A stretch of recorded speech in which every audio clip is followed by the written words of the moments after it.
আজকে গল্পটা কিন্তু একটু ইউনিক। আজকে থেকে প্রায় 4014 বছর আগের কথা। একটা চমৎকার সভ্যতা ছিল, ঐতিহাসিক সভ্যতা, তার নাম ছিল ব্যাবিলন। এটা ইরাকে ছিল। সেখানে বাবেল নামে একটা শহর ছিল। আমরা অনেকে জানি না যে বর্তমান বাগদাদ হচ্ছে সেই বাবেল নগরী। বর্তমান বাগদাদ হচ্ছে সেই বাবেল নগরী। আর বাবেল সম্পর্কে আল কোরআনে কিন্তু আয়াত আছে। আল কোরআন এমন একটা কিতাব, বিস্ময়কর কিতাব, যেখানে সব কিছুই নাজিল করা হয়েছে। তো আল্লাহ পাক সূরা কাহফে তো বলেছেন, ওয়ালাকাদ সাররাফনা ফি হাযাল কুরআন লিন-নাসি মিন কুল্লি মাসাল। আমি এই কোরআনে মানব জাতির জন্য প্রত্যেকটা বিষয়কেই ব্যাখ্যা করেছি।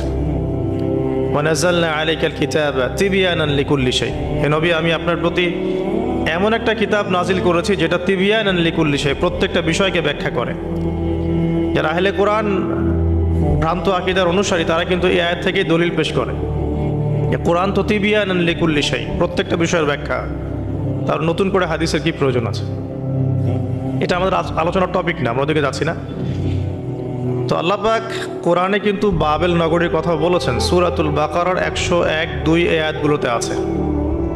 এই বাবেল নগরী তৎকালীন সময়ে জাদুবিদ্যার একটা আকড়া ছিল আর কি। এর আগে আমরা জানি সুলাইমান আলাইহিস সালামের সময় ওই হারুত আর মারুত দুজন ফেরেশতাকে দিয়ে মানুষকে পরীক্ষা করা হয়েছিল। এই ঘটনাটা সূরা বাকারার 101-2 এই আয়াতগুলোর মধ্যে আছে, দেখে নিয়েন। আমি রেফারেন্সগুলো বলে দিলাম। এখানে এই বাবেল নগরীর কথাটা আছে, ঠিক আছে? তো এই নগরীতে প্রায় 4014 বছর আগে একটা ফুটফুটে সুন্দর শিশু জন্ম নেয় আর কি। দেখতে খুবই সুন্দর, অমায়িক, দেখলেই মানে মন কেড়ে নেওয়ার মতো সুন্দর। এমন কিছু বাচ্চা থাকে কিন্তু দেখলে আদর করতে ইচ্ছা করে, মন কেড়ে নেওয়ার মতো, ইউনিক, সবার চেয়ে আলাদা। এবং জন্ম নিয়েছে সে এমন একটা পরিবারে, যেই পরিবার তৎকালীন সময়কার যে জালেম শাসক নমরুদ, তার প্রধান পুরোহিত, তার নাম আজার। তৎকালীন বাবেলের শাসনকর্তার নাম হচ্ছে নমরুদ এবং তার প্রধান পুরোহিতের নাম আজার। তার ঘরেই জন্ম নিয়েছেন এই তাওহীদের শেকর ইব্রাহিম আলাইহিস সালাম। আল্লাহ পাকের কি মানে, আল্লাহ পাক কি না করতে পারেন। যেখানেই আবু জেহেল সেখানেই মুহাম্মদ সাল্লাল্লাহু আলাইহি ওয়াসাল্লামের জন্ম হয়। যেখানেই নমরুদ সেখানেই ইব্রাহিমের মতো মানুষ আসেন। যেখানেই ফেরাউন সেখানে আবার মূসা আসেন। মূসাকে আল্লাহ রাব্বুল আলামিন ফেরাউনের ঘরেই মানুষ করলেন। ইব্রাহিম আলাইহিস সালামকে আল্লাহ পাক আজারের ঘরেই মানুষ করলেন। আজকে আমরা দেখি এরকম সিটি অফ আখিরুজ্জামানে কিছু কিছু দিনী বোন চেহারা না দেখানোর জন্য আন্দোলন করছে। চিন্তা করতে পারেন, যেখানে যত বেশি জাহেলিয়াত সেখানে তত পাক্কা মুসল্লি জন্ম নেবে, মুমিন জন্ম নেবে ইনশাআল্লাহ। যেখানে যত বেশি জাহেলিয়াত সেখানে তত শক্তিশালী মুমিনদের জন্ম হবে ইনশাআল্লাহ। তো এখন তৎকালীন নমরুদ যে সভ্যতার অধিবাসী ছিল, এই সভ্যতাটাকে আমরা বলি কালাডীয় সভ্যতা। এটাকে কালাদীয় সভ্যতা বলা হয়। এটা মূলত জাদুর জন্য একটু বিখ্যাত ছিল, যেটা রেফারেন্স আমি দিলাম সুলাইমান আলাইহিস সালামের যুগ থেকে। এখানে আজারের ঘরে জন্ম নিয়েছেন আমাদের নবীগণের পিতা, মুসলিম জাতির পিতা ইব্রাহিম আলাইহিস সালাম। সুবহানাল্লাহ। বলা বাহুল্য যে নমরুদ কিন্তু 400 বছর বেঁচে ছিল এবং 400 বছর হায়াত পাওয়ার পরে সে মনে করছিল যে সে কখনো মারা যাবে না। এরপরেই সে নিজেকে খোদা দাবি করা শুরু করেছে আর কি। এই বাচ্চা ছেলেটা বড় হতে লাগলো। যারা সমাজকে পরিবর্তন করে তারা কিন্তু সমাজের স্রোতে গা ভাসায় না। নবী সাল্লাল্লাহু আলাইহি ওয়াসাল্লামের জন্মটা একটু মিলাই এটার সাথে। আমাদের নবীও ঠিক এরকমই একটা সমাজে জন্ম নিয়েছেন। ইব্রাহিম আলাইহিস সালাম যেমন জন্ম নিয়েছেন শিরকে ভরা সমাজে, চতুর্দিকে মূর্তি পূজা হচ্ছে, ইভেন তার বাসায় তার বাবা হচ্ছে মূর্তি পূজারীদের সর্দার, তার ঘরে তিনি জন্ম নিয়েছেন। ঠিক তেমনি রাসূল সাল্লাল্লাহু আলাইহি ওয়াসাল্লাম যে মক্কায় জন্ম নিয়েছেন, সেই মক্কা ছিল শিরকের আকড়া। সেখানে লাত, উজ্জা, হবল, মানাতের পূজা হতো। সুদ ছিল, জেনা ছিল, ব্যভিচার ছিল, মাদক ছিল, গোত্রীয় হানাহানি ছিল, নারীর অবমাননা ছিল। এরকম আইয়ামে জাহিলিয়াতেও নবী সাল্লাল্লাহু আলাইহি ওয়াসাল্লাম জন্ম নিয়েছেন। নবী সাল্লাল্লাহু আলাইহি ওয়াসাল্লাম, ইব্রাহিম আলাইহিস সালাম, দুজনের চেহারাও একরকম ছিল। দুজনের চেহারার গঠনটাও একরকম ছিল, দেহের গঠনও একরকম ছিল। মেরাজের রাতে নবী সাল্লাল্লাহু আলাইহি ওয়াসাল্লাম দেখে এসেছিলেন যে ইনি কে, যাকে দেখতে হুবহু আমার মতো লাগছে। জিবরাইল আলাইহিস সালাম বলেছেন, ইনি আপনার পিতা ইব্রাহিম আলাইহিস সালাম। সুবহানাল্লাহ। ঠিক তেমনি আমরা খেয়াল করে দেখি যে জীবনের যে চড়াই উতরাই, পারিবারিক জীবন, সামাজিক জীবন, হিজরতের জীবন, দিন প্রতিষ্ঠা ইত্যাদি, প্রত্যেকটা ডিপার্টমেন্টেও ইব্রাহিম আলাইহিস সালাম আর মুহাম্মদ সাল্লাল্লাহু আলাইহি ওয়াসাল্লামের মধ্যে একটা চরম মিল আছে। এটা আমরা আস্তে আস্তে এই গল্পের ভিতরে গেলে বুঝতে পারবো। আর এ কারণেই হয়তোবা আল্লাহ ভালো জানেন, এ কারণেই হয়তোবা আমরা যখন তাশাহুদের পর দরুদ পড়ি, আমরা দরুদের মধ্যে অন্য নবীর নাম নিচ্ছি না, আমরা মুহাম্মদ সাল্লাল্লাহু আলাইহি ওয়াসাল্লামের সাথে ইব্রাহিম আলাইহিস সালামের নাম নিচ্ছি। হতে পারে এটা একটা কারণ, আল্লাহ ভালো জানেন। এখন এরকম পরিবেশে বড় হতে লাগলেন ইব্রাহিম আলাইহিস সালাম। আমি একটু আগে বলেছি, যারা সমাজকে পরিবর্তন করে তারা কখনো সমাজের জাহিলিয়াতের স্রোতে গা ভাসায় না। মুহাম্মদ সাল্লাল্লাহু আলাইহি ওয়াসাল্লাম সমাজ পরিবর্তন করেছেন আইয়ামে জাহিলিয়াতকে মাত্র 23 বছরের ব্যবধানে, কিন্তু তিনি কিন্তু জাহিলিয়াতের সাথে গা ভাসান নাই। তিনি কখনো সুদ খাননি, তিনি কখনো মূর্তি পূজা করেন নাই, তিনি কখনো কোনো অন্যায় গুনাহ করেন নাই, তিনি কখনো মাদক দ্রব্যের কাছেও যান নাই, কিন্তু সমাজটা ছিল এগুলোতে নিমজ্জিত। ঠিক ইব্রাহিম আলাইহিস সালামের ক্ষেত্রেও সেম। তিনি একজন প্রধান পুরোহিতের ঘরে জন্ম নিয়েও কখনো মূর্তির ধার কাছে যান নাই। বরং একটু যখন বড় হচ্ছেন, একটু বড় বলতে ম্যাচিউরড, আমাদের টিকটক প্রজন্মের মতো না, এরা 20-30 বছর হয়ে গেল ম্যাচিউরড হয় না, বুদ্ধি প্রতিবন্ধী, বিকলাঙ্গ। ইভেন ইদানিং আমাদের মেয়েরা ছেলে হচ্ছে আর কি। আমাদের নারীরা এখন পুরুষত্ব দেখাচ্ছে, আর আমরা পুরুষেরা ফেসবুকে একটা স্ট্যাটাস দিয়ে ক্ষান্ত হয়ে থাকি। এটুকু আমাদের দায়িত্ব উম্মার প্রতি। আর এখানে আমরা দক্ষতা অর্জন করেছি অনেক। আমরা মনে করি আমরা সবাই কিবোর্ড মুজাহিদ, আমরা এটা মনে করি। এটাই যুদ্ধ, এটাই জিহাদ।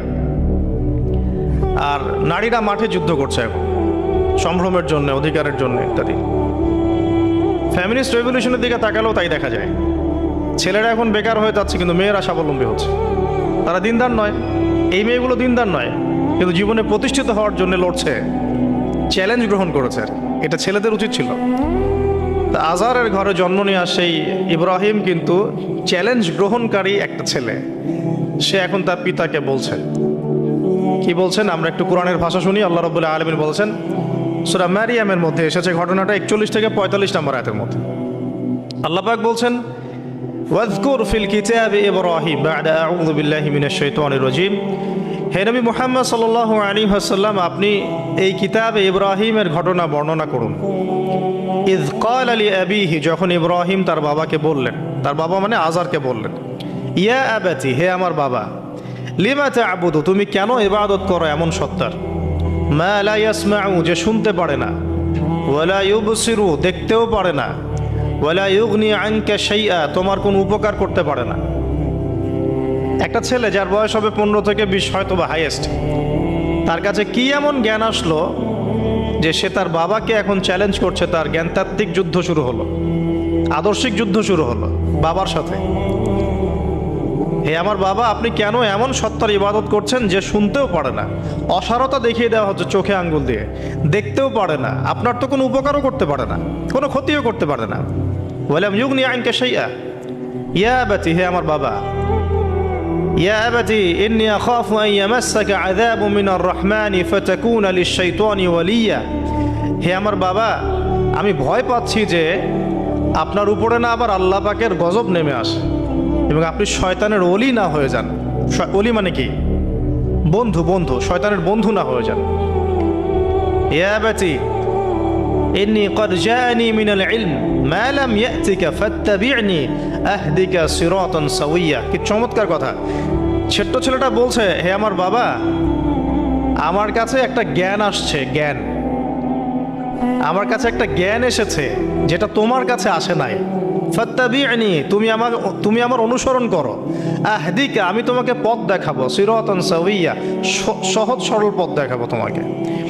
সন্তান বাবাকে নসিহত করছে, দেখুন সন্তান বলছে আমার কাছে এমন জ্ঞান এসেছে বাবা যেটা তোমার কাছে আসে নাই, তুমি আমাকে ফলো করো, আমার অনুসরণ করো, আমি তোমাকে পথ দেখাবো। Ego problem, ego. আজকেও যখন কম বয়সী কোনো মানুষ বেশি বয়সের কাউকে দাওয়াত দিতে যাবে, এরকম প্রবলেম ফেস করতে হবে। তার বাবা কি বললো, কেন ফেস করতে হবে আল্লাহ পাক সেটা বলেছেন সূরা বাকারা, এটা এই সূরাটা সূরা বাকারায় বলেছেন। ওয়া ইযা কিলা লাহু ইত্তাকিল্লাহ, কিছু মানুষ আছে যাদেরকে যদি বলা হয় আল্লাহকে ভয় করুন, আখাযাতহুল ইজ্জাতু বিল ইসম, তাদের প্রেস্টিজে লাগে। এক কথায় কি, প্রেস্টিজে লাগে, প্রেস্টিজ নষ্ট হয়। আখাযাতহুল ইজ্জাতু বিল ইসম ফাহাসবুহু জাহান্নাম, আল্লাহ বলেন ওর জন্য জাহান্নামই যথেষ্ট। তো এখনকার সমাজে প্রবলেমটা আপনারা ফেস করবেন। যদি আপনার বয়স কম হয়, আপনার কাছে অনেক জ্ঞান থাকলেও মানুষ সমাজের নিতে যাবে না। আপনি ক্রিপ্টোকারেন্সি নিয়ে কথা বলছেন, এক শ্রেণী ধর্মনেতাই আপনার পিছনে লেগে যাবে। আপনি ইসলামিক রেভলিউশন নিয়ে কথা বলবেন, ইসলাম এস্টাবলিশমেন্ট নিয়ে কথা বলবেন, ইউনিটি নিয়ে কথা বলবেন, উম্মার করণীয় নিয়ে কথা বলবেন। আপনি এই বয়সে, এত ছোট বয়সে আপনি উম্মার প্রবলেমসগুলো ফাইন্ড আউট করে সেগুলো সলিউশন নিয়ে কথা বলবেন, এত বড় সাহস আপনার? এটাই প্রবলেম। অথচ চমৎকার একটা বিষয়, আমাদের সমাজে এগুলো দেখা যায়, অন্য কোথাও দেখা যায় না। কোনো ড্রাইভারকে জিজ্ঞাসা করবেন, কোনো ড্রাইভারকে জিজ্ঞাসা করবেন, তার স্কিল সম্পর্কে জিজ্ঞাসা করবেন যে আপনার স্কিল কেমন। একটা অ্যান্সার দিবে সে, আমি 10 বছর থেকে চালাই, বা 15 বছর থেকে চালাই, আমি 27 বছর থেকে গাড়ি চালাই। মানে তার এই বয়সটাই হচ্ছে স্কিলের মানে দলিল, সার্টিফিকেট। এখন এরকম চলছে দ্বীনি অঙ্গনেও। আমি 20 বছর থেকে ফতোয়া দিই, আমি 32 বছর থেকে ওয়াজ করি, আমি এই করি, আমি সেই করি। এই যে জাহির করা, আল্লামা তাকি উসমানী দামাত বরাকাতুহু এবং তার যারা ছাত্ররা আছেন সারা উপমহাদেশে, স্পেশালি বাংলাদেশে, তাদের অনেকের সাথে আমি দেখা করেছি। তারা একটা নসিহত সবাই কমনভাবে করেন, দেখি নসিহতটা করেন যে কখনো নিজেকে জাহির করবা না, কখনো নিজেকে জাহির করবা না, তাহলে আল্লাহ তোমার ইলম কেড়ে নিবে। আর আমরা এখন দ্বীনি অঙ্গনে জাহির করার জন্য ব্যস্ত। আমি এত বছর থেকে এটা করি, আমি অত বছর থেকে করি, অথচ এটা কোনো দলিল নয়, এটা কোনো সার্টিফিকেট নয়। এত বছর থেকে বলার পরেও ভুল হতে পারে, যেটা ভুল হবে সেটা শুধরে নিতে হবে। আর নবী সাল্লাল্লাহু আলাইহি ওয়াসাল্লাম যায়েদ বিন হারেসা রাদিয়াল্লাহু আনহুকে একটা কাফেলার সেনাপতির দায়িত্ব দিয়েছিলেন যখন তার বয়স মাত্র 17 বছর। কত বছর? 17 বছর বয়সী একজন তরুণ সাহাবী যায়েদ ইবনে হারেসা রাদিয়াল্লাহু আনহু, তিনি নেতৃত্ব দিচ্ছেন এমন সাহাবীদের যে সাহাবীরা তার চেয়ে বয়সে অনেক বড়। এমনকি এই অভিযান শেষ হওয়ার আগেই নবী সাল্লাল্লাহু আলাইহি ওয়াসাল্লাম ইন্তেকাল হয়।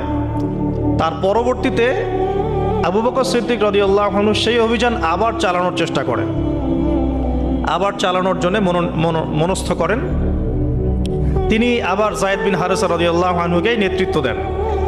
এটা নিয়ে ওমর রাদিয়াল্লাহু আনহু তাকে কিছু কথা বলেন যে আপনি যায়েদ বিন হারেসাকে নেতৃত্ব দিচ্ছেন, বয়সে ছোট সাহাবী, তার পিছনে অনেক বড় বড় সাহাবী থাকবে, তারা তো তাকে নাও মানতে পারে, এটা কেমন হয়? বারবার তাকে ভেটো দিচ্ছেন।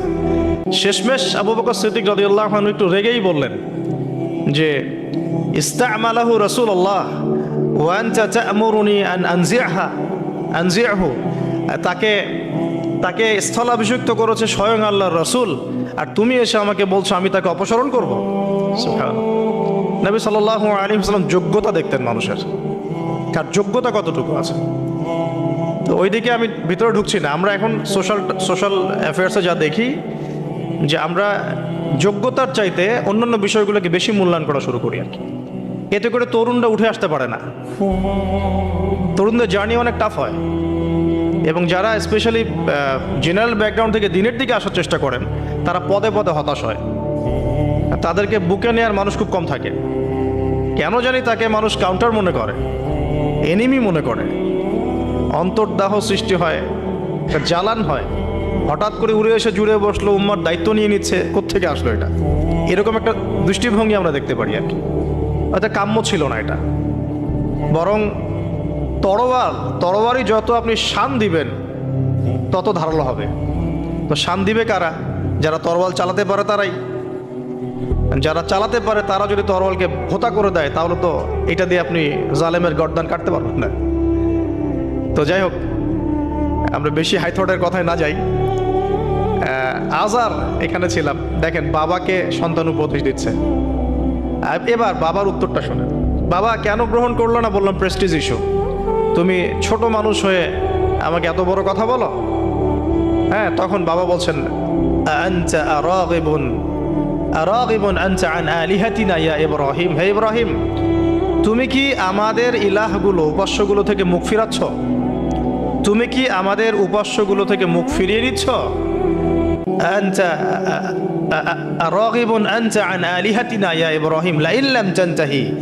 যদি বিরত না হও, ঠিক যেমন থ্রেট আমাদেরকে করা হয়, যদি বিরত না হও, লাইন লাম তানতাহি লাআরজুমান্নাকা রাহজান মালিয়া। তিনি বলছেন যদি বিরত না হও তাহলে তোমার মাথাটা পাথর দিয়ে মেরে ফাটিয়ে ফেলব। আরজুমান্নাকা মানে রজম করব। রজম মানে কি? কোমর পর্যন্ত গেথে পাথর মারা। বিবাহিত পুরুষ জেনা করলে যেটা শাস্তি হয়। লাইন লাম তানতাহি, যদি বিরত না হও, লাআরজুমান্নাকা রাহজান মালিয়া, দূর হও এখান থেকে বের হও, হতভাগা আমরা বলি না, দূর হও এখান থেকে। ঠিক ওই রকম, যদি ফিরে আসো ভালো কথা, না ফিরে আসলে রজম করে দিব, মাথা ফাটিয়ে ফেলবো পাথর দিয়ে মেরে। এখান থেকে দূর হও হতভাগা। কাকে বলছে এটা? ইব্রাহিম আলাইহিস সালাম। এবার তিনি খুব নরম সরম মানুষ, শান্তিকামী মানুষ। তিনি বলছেন ক্বালা সালামুন আলাইক। এই সালামুন আলাইক কথাটা শিখে নেবেন, জীবনে অনেক ক্ষেত্রে কাজে লাগবে। সালামুন আলাইক মানে আপনার উপর শান্তি বর্ষিত হোক। যখনই আপনি কলিউশন অ্যাভয়েড করতে চাবেন, সালাম দিয়ে চলে আসতে হবে। সেটা পরিবারেও, সমাজেও, দিন প্রতিষ্ঠার ক্ষেত্রে। কেউ আপনাকে সমালোচনা করছে, গালিগালাজ করছে, গীবত তহমত করছে, আপনাকে নিয়ে এপিসোড বানাচ্ছে, মানে আপনি কি করবেন? প্রত্যেকটার কাউন্টার দিতে থাকবেন? তাহলে আপনার গোল নষ্ট হয়ে যাবে, আপনার গোল থেকে আপনি বিচ্যুত হয়ে যাবেন। এগুলো নিয়ে আপনাকে ব্যস্ত থাকতে হবে। তখন এগুলো নিয়ে উম্মাহ ব্যস্ত আছে বলেই এখন পর্যন্ত গোল অ্যাচিভ হয় নাই। আমরা এগুলো নিয়ে ব্যস্ত আছি বলেই এখনো গোল অ্যাচিভ হয় নাই। তো এই কারণে ইব্রাহিম আলাইহিস সালামের সুন্নাহ হচ্ছে সালামুন আলাইক, তোমাদের উপর শান্তি বর্ষিত হোক। তবে যে জায়গাটাতে দালিলিকভাবে জ্ঞানতাত্ত্বিক যুদ্ধ করতে হবে সেটা করতে হবে, সেটা অন্য ইস্যুস। ইব্রাহিম আলাইহিস সালামকে পরিবার ছাড়তে হলো। পরিবার মানে তার মাকে ছাড়তে হলো, তার বাবাকে ছাড়তে হলো। তার কোনো অপরাধ আছে? ইব্রাহিম আলাইহিস সালামের কোনো অপরাধ আছে? না। এখন আমরা তো অনেক সময় মনে করি আমি তো নিরপরাধ, নির্দোষ, তাহলে আমার উপরেই কেন এরকম হচ্ছে? ইব্রাহিম আলাইহিস সালামের কোনো অপরাধ আছে? নাই। তাকে ঘর ছাড়তে হলো, বাড়ি ছাড়তে হলো, তার বাবা তাকে বের করে দিলেন। এখান থেকে লেসন নিয়ে নেন, আজকের প্রথম লেসন, যে আপনি আমি যদি হকের উপর থাকি, সর্বপ্রথম বাধাটা পরিবার থেকে আসতে পারে। কারণ সবার পরিবার একরকম না। এখনকার মেজরিটি সংখ্যক পরিবারগুলোই জাহেল, একদম জাহেল, বস্তুবাদী, জানোয়ারের মতো। মানে খাও দাও, সেক্সুয়াল সম্পর্ক, বিয়ে শাদী, সন্তান, এর বাইরে কিচ্ছু চিন্তা করতে পারে না। দুনিয়া আর দুনিয়া, এর বাইরে কিচ্ছু চিন্তা করতে পারে না। ইল্লা মাশা আল্লাহ, কিছু পরিবার আছে এর বাইরে, তাদের কথা আলাদা। সবাই তো আর ছোটবেলা থেকে আধ্যাত্মিক পরিবার পায় নাই, দিনই পরিবার পান নাই। আর এটার পরিমাণ দিন দিন কমেই আসছে। ম্যাক্সিমাম পরিবার এখন জাহান্নামের টুকরা আর কি। আল্লাহ পাক পরিবারকে বলেছেন জাহান্নাম থেকে বাঁচাও, কু আনফুসাকুম ওয়া আহলিকুম নারা। এখন ওই পরিবারই হয়ে গেছে জাহান্নামের টুকরা। আপনি দিনের পথে চলতে চাইলে প্রথম হোঁচটটা পরিবার থেকে খেতে পারেন। এটা ইব্রাহিম আলাইহিস সালামের জীবনেও যেমন হয়েছে, মুহাম্মদ সাল্লাল্লাহু আলাইহি ওয়াসাল্লাম জীবনেও সেম। যে মিলাচ্ছিলাম কিভাবে, তার ক্ষেত্রেও সেম। চাচারা শত্রু না? চাচারা শত্রু, আশপাশের মানুষ শত্রু। চাচা এসে বাড়ির সামনে খড়কুটা ফেলে দিয়ে যায়, চাচি এসে ময়লা আবর্জনা ফেলে দিয়ে যায়, কেউ গালি দেয়, কত সমস্যা। যখন নিজের মানুষরা আপনার এগেনস্টে চলে যায় তখন মনটা ভেঙে যাবে, স্বাভাবিক। কারণ নিজের মানুষটা সারা দুনিয়া যদি আপনার বিপক্ষেও থাকে, কাছের কিছু মানুষ আপনার পক্ষে থাকে, তখন আপনি বাসাতে অ্যাটলিস্ট সিংহ, তখন বাসা থেকে এনার্জি নিয়ে বাইরে যুদ্ধ করতে পারবেন। কিন্তু বাহিরে সবাই মোটামুটি ধরেন যে আপনার পজিটিভ, তো বাসায় এসে দেখলেন যে বাসায় আপনার কোনো রকম অনুকূল পরিবেশ নাই, তখন বাইরে সিংহ হলে বাসায় বিড়াল হয়ে থাকতে হবে। তখন দেখেন ইব্রাহিম আলাইহিস সালামের জীবনে আর মুহাম্মদ সাল্লাল্লাহু আলাইহি ওয়াসাল্লামের জীবনে একটা স্পেশাল নেয়ামত ছিল, সেটা হলো স্ত্রীদের নেয়ামত। স্ত্রীদের নেয়ামত। বাহিরের মানুষ অনেক কিছু বলছে, গালিগালাজ করছে, মারছে, কাটছে, থুতু দিচ্ছে, সমালোচনা করছে, কিন্তু বাসায় ইব্রাহিম আলাইহিস সালামের আছেন সারা, হাজেরা, আর মুহাম্মদ সাল্লাল্লাহু আলাইহি ওয়াসাল্লামের আছেন খাদিজা রাদিয়াল্লাহু আনহা। অ্যাটলিস্ট বাসায় আপনি একটা কি বলবো যে বড় একটা প্রশান্তির জায়গা আপনার বাসায় আছে। তো এটা একটা বড় নিয়ামত যেটা ইব্রাহিম আলাইহিস সালাম এখন হারালেন। হারালেন কিভাবে? বাবা বাসা থেকে বের করে দিল। এখান থেকে বুঝতে হবে যে দিনের পথে চলতে গেলে প্রথম বাধা পরিবার থেকে আসতে পারে, তাই বলে তাদের সাথে কোনো রকমের দ্বন্দ্ব সংঘাতে যাওয়া যাবে না। সালামুন আলাইক, সালামুন আলাইক, তোমাদের উপর শান্তি বর্ষিত হোক। ইব্রাহিম বলছেন সালামুন আলাইক, হে বাবা আপনার উপর শান্তি বর্ষিত হোক। শুধু তাই না, আরও বলছেন আস্তাগফিরু লাকা রব্বি, আমি আপনার জন্য আল্লাহর কাছে ক্ষমা চাইব ইনশাআল্লাহ। ইন্নাহু কানা বি হাফিয়া, তিনি আমার প্রতি খুব মার্সিফুল, আশা করি তিনি আমার দোয়া কবুল করবেন। কিন্তু যখন তিনি জানতে পেরেছিলেন যে তার বাবা শিরকের উপর আছেন, আল্লাহ পাক মাফ করবেন না, সূরা তওবার মধ্যে আছে, তখন থেকে তিনি আর ক্ষমা চান নাই, বাবার জন্য ক্ষমা চান নাই। তো এবার ইব্রাহিমের সফর শুরু হলো একাকিত্বের সফর। তার মানে একটা বিষয় এটাও শিখতে হবে, হকপন্থীদের সাথে আল্লাহর দেয়া একটা বিশেষ নিয়ামত হচ্ছে একাকিত্ব। হকপন্থীদের লাইফে আল্লাহ পাকের পক্ষ থেকে একটা বিশেষ অনুগ্রহ হচ্ছে একাকিত্ব। মানে একাকিত্ব কেন নিয়ামত বললাম? কারণ একাকিত্ব মানুষকে আল্লাহ চিনিয়ে দেয়। অনেক আলেম দেখবেন যারা জেল টেল খেটে বের হয়েছেন, তারা সবাই একটা কথা বলবেন, জেলখানায় আমরা আল্লাহকে চিনেছি। সব আলেমরা এই কথা বলে যারা ওখান থেকে বের হয়ে আসে। কারণ একাকিত্ব মানুষকে গভীরভাবে ভাবায়, আল্লাহকে পাওয়ায়, আল্লাহর কাছে দোয়া করতে শেখায়, মানুষকে বোঝায় যে আল্লাহ ছাড়া কেউ নাই সাহায্য করার। তো যারা হকপন্থী হয় একাকিত্ব তাদের বরণ করতেই হয়, এটা মাথায় রেখে পথ চলতে হবে। ইব্রাহিম আলাইহিস সালাম পথ চলা শুরু করলেন। এবার কি হলো? তিনি কি বাসা থেকে বের হয়ে সেই এলাকা, ওই নমরুদের দেশ ছেড়ে চলে গিয়েছিলেন? উত্তর না। প্রথমে তিনি চলে যান নাই, প্রথমে তিনি ওই সমাজেই থেকেছেন, থেকে দাওয়াত দেওয়ার চেষ্টা করেছেন।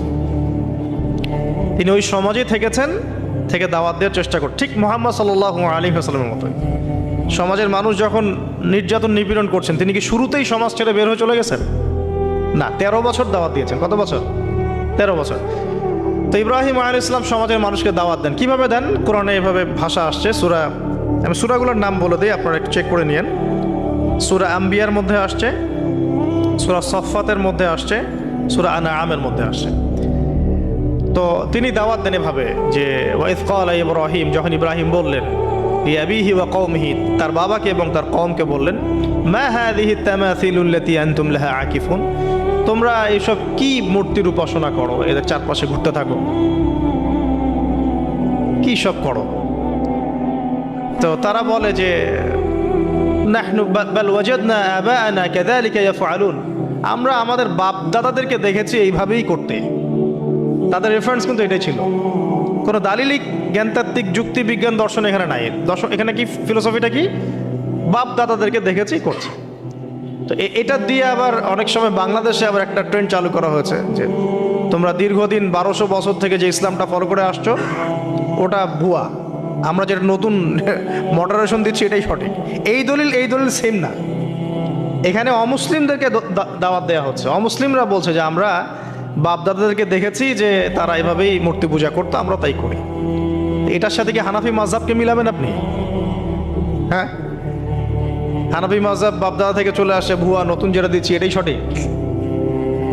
আস্তাগফিরুল্লাহ। তো আমরা হাত চেঞ্জ করাটাকে এখন মনে করি হিন্দু থেকে মুসলমান হইলাম মনে হয়। হাত বদল করাটাকে মনে হয় যে হিন্দু থেকে মুসলমান হয়েছি মনে হয়। গভীরে ঢোকেন, ওলামায়ে কেরামদের মানে দার্সে গিয়ে বসে গভীরে ঢুকলে বুঝতে পারবেন যে ইসলামিক স্কুল অফ থটগুলা প্রত্যেকটারই ভিত্তি আছে, এগুলোর গভীর শেকড় আছে, ভিত্তি আছে। আল্লাহ, রাসূল এবং রাসূলের সাহাবীগণ, এই তিনটাকেই মানতে হবে। আপনি যদি বলেন যে আমি সাহাবীদেরকে মানি না, খালি আল্লাহ এবং রসুলকে মানি, তাহলে আল্লাহকে রসুলকে মানতে পারবেন না।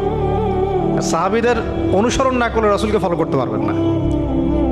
তো ওইটা আজকের ইস্যু না, এটা ফিকহি অনেক ব্যাপার, গভীর ব্যাপার, এটা অন্যদিন কথা হবে। এই দলিল কিন্তু সেম করা যাবে না। আবার যে আমরা বাপ দাদা থেকে দেখে আসছি, তোমরা নামাজ এইভাবে পড়ো, এই নামাজ ওই দলিল চলবে না, আমারটা ঠিক, এটা ঠিক না। নামাজ যেটা পড়ে আসে তারা, এটা ঠিক আছে, এর প্রত্যেকটা দলিলের মধ্যে অথেন্টিসিটি আছে।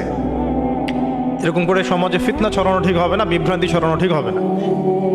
এখন আসুন, ইব্রাহিম আলাইহিস সালামকে কি আনসার দিচ্ছেন? আমরা আমাদের পিতা মাতাদেরকে দেখেছি, বাপ দাদাকে দেখেছি এরকম তাওয়াফ করতে, মূর্তির চারপাশে পূজা করতে, নজর দিতে। তো ইব্রাহিম আলাইহিস সালাম বলছেন যে হাল ইয়াসমাউনাকুম, এই মূর্তিগুলো কি তোমাদেরকে শুনতে পারে? ইস্তাদউন, যখন তোমরা একে ডাকো। হাল ইয়ানফাউনাকুম, তোমাদের কোনো উপকার আসতে পারে? আও ইয়াদুররুকুম, তোমাদের কোনো ক্ষতি করতে পারে? তার দলিলগুলো কিন্তু অকাট্য। ইব্রাহিম আলাইহিস সালামের দলিলগুলো কিন্তু এখানে, যুক্তিগুলো কিন্তু অকাট্য। আসলে কি সে শুনতে পারে? আসলে কি সে দেখতে পারে? আসলে কি সে তোমার উপকার করতে পারে? তাদের কিন্তু কিছু বলার নাই এখানে। তারা বলছে বাল ওয়াজাদনা আবানা কাযালিকা ইয়াফআলুন, আমাদের পিতা মাতা বাপ দাদাদেরকে দেখেছি এইভাবেই করতে। ইব্রাহিম আলাইহিস সালাম বলছেন যে ইন্নাকুম আনতুম লাফি দালালিম মুবিন, তোমরা তো সুস্পষ্ট বিভ্রান্তির মধ্যে আছো। তাহলে তো এরকম আরো অনেক আয়াত আছে সূরা সাফফাতের মধ্যেও, ওয়া ইন্না মিন শিআতিহি লা ইব্রাহিম ইয জাআ রাব্বাহু বিকলবিন সালিম ইয ক্বালা লিআবিহি ওয়া কওমিহি মাযা তা'বুদুন, তোমরা কিসের ইবাদত করো? আইফকান আলিহাতান দুনাল্লাহি তুরিদুন, তোমরা কি আল্লাহ সম্পর্কে মিথ্যা আরোপ করতে চাচ্ছ? ফামা যন্নুকুম বিরাব্বিল আলামিন, আল্লাহ রাব্বুল আলামিন সম্পর্কে তোমাদের কি ধারণা? এভাবে তিনি তার কওমকে দাওয়াত দিতে লাগলেন। কিন্তু তাদের কওমের দলিল একটাই ছিল, বাপ দাদাদেরকে দেখেছি এভাবে মূর্তি পূজা করতে, তাই করি। সনাতন, এটা ছিল কি? সনাতন থটস। অথচ সর্বপ্রথম এটা শুরু হয় কোন নবীর আমল থেকে? নূহ আলাইহিস সালাম। নূহ আলাইহিস সালামের যুগের মানুষ সর্বপ্রথম এই মূর্তি পূজা শিরক করেছে। এর আগে মূর্তি পূজা ওয়ার্ল্ডে ছিল না, নূহ আলাইহিস সালামের যুগ থেকে শুরু হয়েছে। তাহলে এটাকে আমরা সর্বোচ্চ পর্যায়ে সনাতন বলতে পারি না। তারও আগে যে সময় চলে গেছে, ওই সময় মানুষ তাওহীদপন্থী ছিল। আদম আলাইহিস সালামের যুগে তখন মানুষ এই কাজ করতো না। শুরুটা কেমন করে হলো? ভালো উদ্দেশ্যেই শুরু হয়েছিল, ভালো মনে করে। কেমন? যে মানুষ এরকম চিন্তা করে নিয়েছিল যে এই মানুষগুলো লাত, উজ্জা, হুবল, ইয়াগুথ, ইয়াউক, নাসর, ইয়াগুথ, ইয়াউক, নাসর, এই ভালো মানুষগুলো আল্লাহর খুব নেককার বান্দা ছিলেন। তাদের স্ট্যাচু তৈরি করা যায়, তৈরি করলে কি হবে? এগুলোকে দেখলে আমাদের আগ্রহ জন্মাবে ইবাদত করার ব্যাপারে। এটা ছিল ওদের থটস। শয়তান এভাবেই তাদেরকে ইনফ্লুয়েন্স করেছিল আর কি। তারা তাই করলো। এই জেনারেশনটা যখন মারা গেল, পরের জেনারেশন যখন আসলো, তখন শয়তান ওদেরকে বোঝালো, ধরেন 100-200 বছর পরে বোঝালো যে ওরা খুব ভালো মানুষ ছিল, ওদের মূর্তিকে মসজিদের বাইরে না রেখে ভিতরে ঢুকিয়ে ফেলো। তাদেরকে সেজদা করতে হবে না, ভিতরে ঢুকিয়ে ফেলো, ইবাদতে মনোযোগ আসবে। পরের জেনারেশন এই কাজটাই করলো। থার্ড জেনারেশনকে শয়তান বোঝালো যে সরাসরি ওদের কাছে চাইলেই হবে, তারা আল্লাহ পাকের অনেক মানে কি আনুগত্য প্রাপ্ত, নৈকট্য প্রাপ্ত বান্দা, সরাসরি তাদের কাছে চাইলেই হবে। আল্লাহর কাছে চাওয়া, এখানে চাওয়া একই কথা, ওখানে সেজদা করা, এখানে সেজদা করা একই কথা। এখান থেকে শুরু হলো সরাসরি স্ট্যাচু ওয়ার্শিপ। সরাসরি স্ট্যাচু ওয়ার্শিপিং এখান থেকে শুরু হয়েছে। তা আমরা আমাদের হিন্দু ভাই বোন যারা আছেন, আমাদের আশপাশে অমুসলিম ভাই বোন, তাদের প্রতি সম্মান রেখেই এই হিস্ট্রিগুলো পড়তে বলবো আর কি, এবং যুক্তি দর্শনগুলো খুঁজতে বলবো। আসলে কি তারা শুনতে পায়? আসলে কি সে আমার কোনো উপকার করতে পারে? আসলে কি সে আমার কোনো ক্ষতি করতে পারে? আসলে কি সে সৃষ্টিকর্তার প্রতিমূর্তি হতে পারে কিনা? তো আমরা এটা আহ্বান জানাবো, আমরা কারো ধর্মীয় অনুভূতিতে আঘাত করব না। ইসলাম আমাদেরকে এটা শেখায় না। ইসলাম এটা শেখায় যে মানুষকে হিকমার সাথে, প্রজ্ঞার সাথে দাওয়াত দেয়া, যাতে করে তারা জাহান্নামের রাস্তা থেকে ফিরে আসতে পারে ইনশাআল্লাহ। এখন আসুন, আরও একটা দাওয়াত ইব্রাহিম আলাইহিস সালাম তার কওমকে দিলেন। সেটা কি? এবার এখানে সমাজের মানুষের সাথে ওই সমাজের ধর্ম নেতারাও ছিল। সমাজে কিন্তু কয়েক শ্রেণীর মানুষ থাকে, মানে সামাজিক নেতা, ধর্মনেতা, রাষ্ট্রনেতা। তো রাষ্ট্রনেতা পর্যায়ে এখনো ইব্রাহিম আলাইহিস সালাম যান নাই, এখন সমাজ নেতা আর ধর্মনেতা চলছে আর কি। এবার ধর্মনেতা আসলো, এসে ধর্মনেতারা তাকে বোঝানোর চেষ্টা করলো যে এই আসমানের তারা, চাঁদ, সূর্য, প্রকৃতি, গাছপালা, এগুলো ইলাহ, এগুলোর ইবাদত করা যায়। এই ঘটনা আল্লাহ রাব্বুল আলামিন সূরা আনআমের মধ্যে বলেছেন। তো ইব্রাহিম আলাইহিস সালামকে তারা দেখাচ্ছে, এটা আরবীয় একটা কাব্যিক ভাষায় কোরআনে এসেছে, চমৎকার ভাষায়, যে ফালাম্মা জান্না আলাইহিল লাইল, যখন তার উপর রাত আচ্ছাদিত হলো, রাআ কাওকাবা, তখন ইব্রাহিম আলাইহিস সালাম কি দেখলেন? আকাশে তারা দেখলেন। ঠিক আছে, তারা দেখ, মূর্তি পূজার এখানেই আছে, ধর্মনেতারাও এখানেই আছে। তো তিনি বলছেন হাযা রব্বি, এটা আমার রব। ফালাম্মা ফালা, যখন তারকাগুলো অস্তমিত হলো, ক্বালা লা উহিব্বুল আফিলিন, আমি তো অস্তমিত যাওয়া জিনিসকে পছন্দ করি না। রব তো অস্তমিত যাবে না, এখানেও যুক্তি লাগবে, তো আমার ফিলোসফি লাগবে, আমার এখানে দর্শন লাগবে, এখানে তো আমাকে মানে প্রজ্ঞা দিয়ে বোঝাতে হবে। এটা তো অস্তমিত হয়ে গেল, এটা তো রব হতে পারে না। ফালাম্মা রাআল কামারা বাযিগান, যখন সে চাঁদকে দেখলো জলজল করছে একদম। আর এখনকার চাঁদ দেখা আগের চাঁদ দেখা তো এক না, এখন তো আমরা চাঁদের আলোই খুঁজে পাই না, তখনকার চাঁদ তো অন্যরকম। বাযিগান মানে জলজল করছে। তখন তিনি বললেন হাযা রব্বি, এটা আমার রব।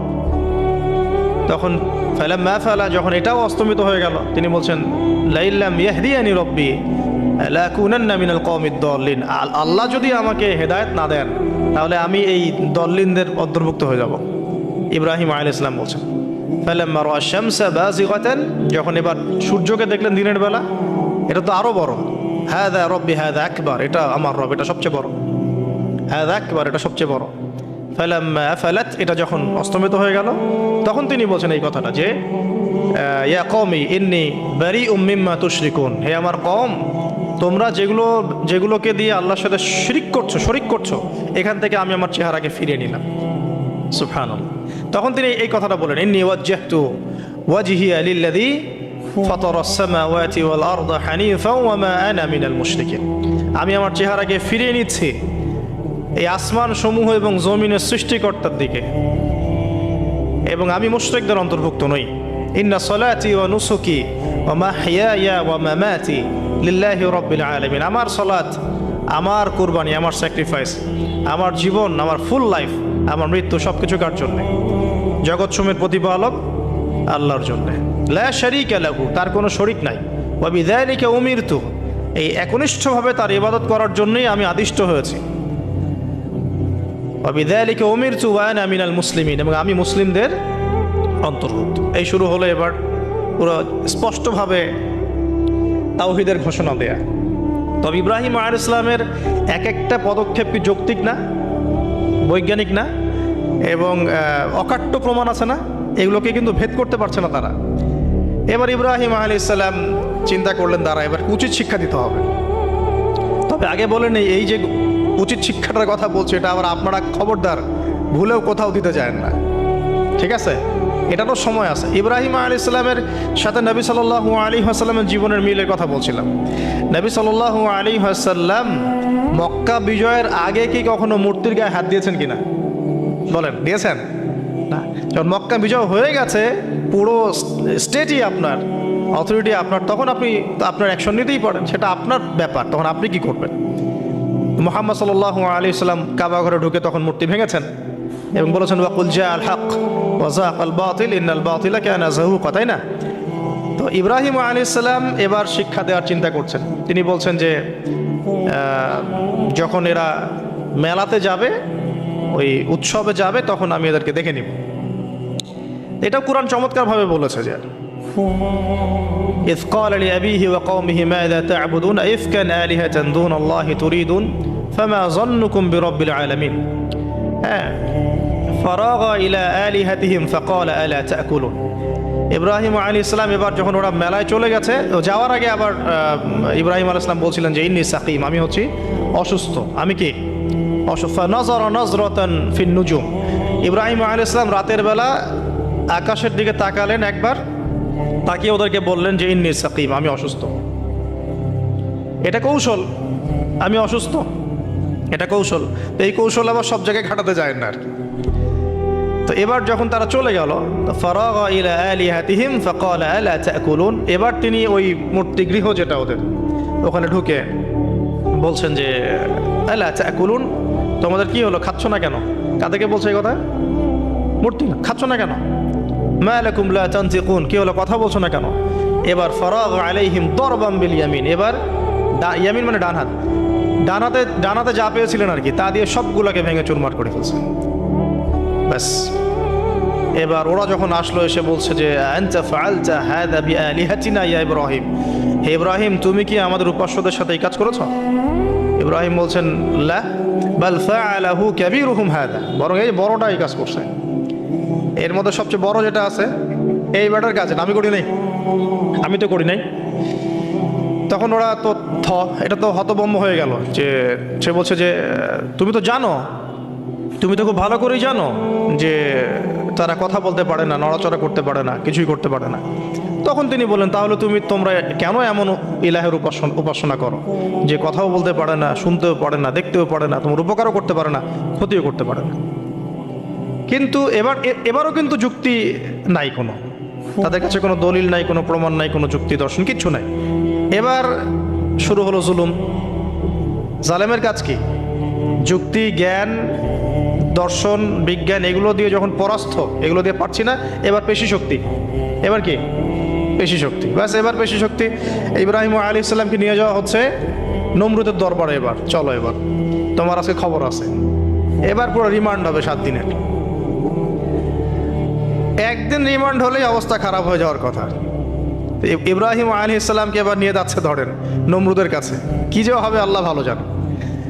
ইব্রাহিম আলাইহিস সালাম যখন যাচ্ছেন তখন কি তিনি জানতেন যে আল্লাহ পাক তাকে আগুন থেকে বাঁচাবেন? এই ঘটনা যে ঘটবে তিনি কি জানতেন? আচ্ছা, আমরা না হয় জানি যে এমনটা হয়েছিল। ইব্রাহিম আলাইহিস সালাম ওই সময় তো আর জানতেন না যে কি হতে যাচ্ছে। তার মানে তার ওই সময় তার ইমানের তেজ, তার স্থিরতা, ইস্তেকামা এবং তাওয়াক্কুল কত বেশি ছিল। তাকে নিয়ে যাওয়া হচ্ছে। এবারে নমরুদের সামনে দাঁড় করিয়ে নমরুদ এবার একটু মজা নিয়ে জিজ্ঞাসা করলো যে কে তোমার রব? ওই কবরের প্রশ্ন করার মতো, মান রব্বুক, তোমার রব কে? তো ইব্রাহিম আলাইহিস সালাম বলছে রব্বি আল্লাযী ইউহয়ী ওয়া ইউমীত, আমার রব তিনি যিনি জীবন দেন মৃত্যুও দেন। এবার নমরুদ বলছে ক্বালা আনা উহয়ী ওয়া উমীত, আমি তো জীবন দিই আর মৃত্যু দেই। কিভাবে? একজন যাবজ্জীবন প্রাপ্ত আসামিকে ডেকে নিয়ে ছেড়ে দিল, দিয়ে বললো যে জীবন দিলাম। আর একজন আসামিকে ডেকে তৎক্ষণাৎ মৃত্যুদণ্ড দিয়ে মৃত্যু দিলাম। তো ইব্রাহিম দেখলেন আলাইহিস সালাম এ তো মোটা বুদ্ধির মানুষ, কারণ যে যত বড় জালেম হয় তার বুদ্ধি তত মোটা হয়, কিন্তু এটা মাথায় রাখবেন। ফেরাউনের মতো জুলুম মানুষের বুদ্ধি লোপ করে দেয়, আর শিরক মানুষের মধ্যে ভয় সঞ্চার করে। যখন আপনি শিরক করতে থাকবেন মনে খুব ভয় কাজ করবে। এবং মুশরিক বাহিনী কখনো ইসলামের বিজয় লাভ করতে পারে নাই। যে মুসলিম সেনাবাহিনীর মধ্যেও শিরক ছিল না, ওরা যুদ্ধের মাঠে পরাজিত হয়ে গেছে। ইতিহাস ঘাটবেন, মুসলিম যে সেনাবাহিনীর মধ্যে শিরক ছিল ওই সেনাবাহিনী পরাজিত হয়ে গেছে। আবার অল্প গুটি কয়েক সেনাবাহিনী তারা তাওহীদপন্থী ছিল, তারা জয়লাভ করেছে। ইতিহাস ঘেটে দেখবেন। তো জুলুম কি করে? বুদ্ধি লোপ পায়। নমরুদের বুদ্ধি লোপ পেয়ে গেল। তো ইব্রাহিম আলাইহিস সালাম বলছেন রব্বি আল্লাযী ইউহয়ী ওয়া ইউমীত, এ তো এটা বুঝলো না। তাহলে ইব্রাহিম আলাইহিস সালাম বলছেন যে আল্লাহ রাব্বুল আলামিন, আমার আল্লাহ তিনি পূর্ব দিক থেকে সূর্য ওঠান। তো তুমি যদি ইলাহ হয়ে থাকো তাহলে পশ্চিম দিক থেকে উঠাও। এটা আরো বড় অকাট্য দলিল হলো।